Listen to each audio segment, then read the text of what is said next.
Luckily, Syracuse has returners, and they also have 2 freshmen that are coming in as well. And let's start off with talking about the freshmen.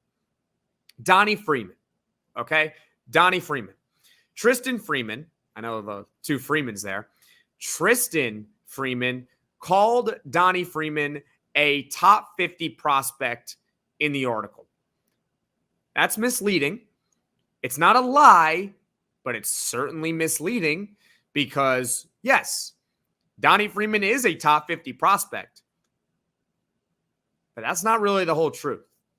Donnie Freeman is a consensus 5-star player, ranked as high as 6th in the country on multiple recruiting services. ESPN has him at 6, and On3 has him at 6 as well. He is a consensus top 15 overall prospect in the country. That is the lowest you will find him at, is 15th. But for the most part, he's actually top 10 and close to the top 5. I would say that he is going to be the starting 4 next season. He is a 3-level scorer. He's got good size at about 6'9", 6'10". He can defend well as well. This is as blue chip as it gets. He is, by recruiting services, the best recruit since Carmelo Anthony. That is not an exaggeration. He is the best since Carmelo Anthony from high school. Carmelo Anthony was the number 1 recruit in the country. Since then, Syracuse has never had someone crack the top 6 that they have recruited. And they've had some great teams and great recruits. But none of them were ranked higher than Donnie Freeman since Carmelo Anthony. In my opinion, even though I haven't seen too much action from him, but from what scouts are saying, from what I'm reading, and where he's ranked, which does matter in this case, he's a one-and-done caliber player, and he's probably better than Maliq Brown. I would say that it's possible Donnie Freeman is the best player on the team next year. I know that might be really high expectations for him. Maybe it's not fair, but he's ranked that high.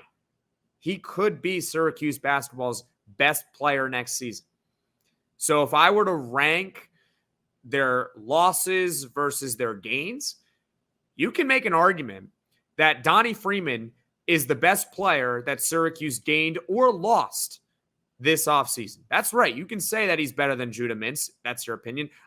I wouldn't go that far just yet. I would still put Judah Mintz 1. Then I would put Donnie Freeman at 2. And then Maliq Brown at 3. And then the 4 transfers. That's Donnie Freeman, though, for you. So, yes, he was called a top 50 prospect in the article. It's misleading. But in reality, he's closer. He's really a top 10 prospect everywhere except for 24/7 Sports, who has him in the top 15. Can't really get too mad at them for that. That's their opinion. That's Donnie Freeman for you. Then there's also Elijah Moore. He is a consensus 4-star prospect who's actually not top 50 on any recruiting service. The highest he's ranked is 51 in all technicality, but that's not big. That's not a huge deal. Okay, we can call him a borderline top 50 prospect on one recruiting service that has him at 51. That might be On3. No, it's 24/7 Sports. 24/7 Sports has Elijah Moore at 51 overall in the country, but that's fine. His role is going to be primarily dependent on whether he can shoot the basketball or not. That's what he has been hyped up to be. So if he can shoot well, he's going to he's going to carve out a role. If he can't really find his shot in year 1, then he won't play that much. So, yeah, that might be a little bit of a question mark, but it's not the only freshman that they brought in, and they have enough incoming players, and they have enough depth on the team that if he doesn't carve out a role, I don't think that's going to really hurt Syracuse all that much. I think there's really only upside for Elijah Moore in Syracuse for next season, where if he's able to carve out a role because he's hitting a shot, then Syracuse has a higher ceiling. But if he doesn't, then I don't think it impacts the floor all too much for Syracuse next year. Let's now talk about the returners. You got Chris Bell, who's coming back. That's a big one. He's the projected starting 3. He's one of the most prolific shooters in the ACC. I think we undersell him at times because oftentimes with players, and this goes for any sport, any league, a lot of times if they're not complete, we often fixate on what they can't do. Chris Bell can't defend. He can't rebound. He can't do this. And we fail to really give enough credit for what they can do. Chris Bell is one of the best three-point shooters in the ACC. He was second in the conference last year, over 42%. That is incredible. If Chris Bell next year shoots a little bit lower, which is right around 40% anyway, we'll take it. If he gets better, holy moly, you're looking at one of the most prolific shooters in the country if he gets a little bit better from 3. He doesn't have that far to go in terms of percentages. So I value Chris Bell a lot because of his ability to shoot, even though he's not the greatest defender and he's not the greatest rebounder. But he is a specialist from the three-point arc. That's a big-time returner for Syracuse next year. Then you got J.J. Starling. He's projected to be the starting 2 for Syracuse next year, and he got better when the second half of the season rolled along. Last year, he struggled in the first half for a couple of reasons. A, he was coming off a shoulder surgery, which obviously is not going to help your jump shot coming off shoulder surgery. And B, he's adjusting to a new team, a new environment. Yeah, I know he grew up in Baldwinsville, which is not far from Syracuse. I get that. But still, he was at Notre Dame his freshman season. Comes over to Syracuse as a transfer. It takes time. New system, new coach, new everything. New backcourt running mate in Judah Mintz. It's not an easy adjustment, but he got better as the season went on. So for Syracuse's ceiling next year, are they going to get the second half J.J. Starling or the first half J.J. Starling? And I'm willing to bet that they're going to get closer to the second half of J.J. Starling because he's not recovering from surgery this time around. He's not recovering from surgery. He's already been in Coach Autry's offense for 1 year.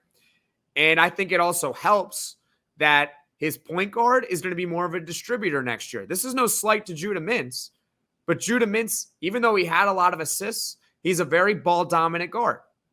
So I think it might help J.J. Starling that his next point guard is going to be someone like Chance Westry, who we'll get to soon, or Jaquan Carlos, who I just talked about as one of the best passers in his own conference last year. So I think J.J. Starling's going to have a good year, and that's a big returner for Syracuse, and that was a big return overall. Let's talk about Chance Westry, the big wild card of the team. That was a big transfer addition that they made last offseason. But of course, he gets hurt before the year starts, and he doesn't play. What are we going to get from him? I don't know. It could be huge. It also might not be huge. He can play anywhere between the 1 and the 3. It's just going to depend on whether he's healthy or not. Is Chance Westry healthy? I'm not expecting too much, but there is a lot of upside with him. A ton of upside. The other returners, you got Kyle Cuff, who can give you more guard depth, a veteran point guard. He's going into his 3rd year of college, so that's good. He's a good defender. Probably won't be called upon every single game.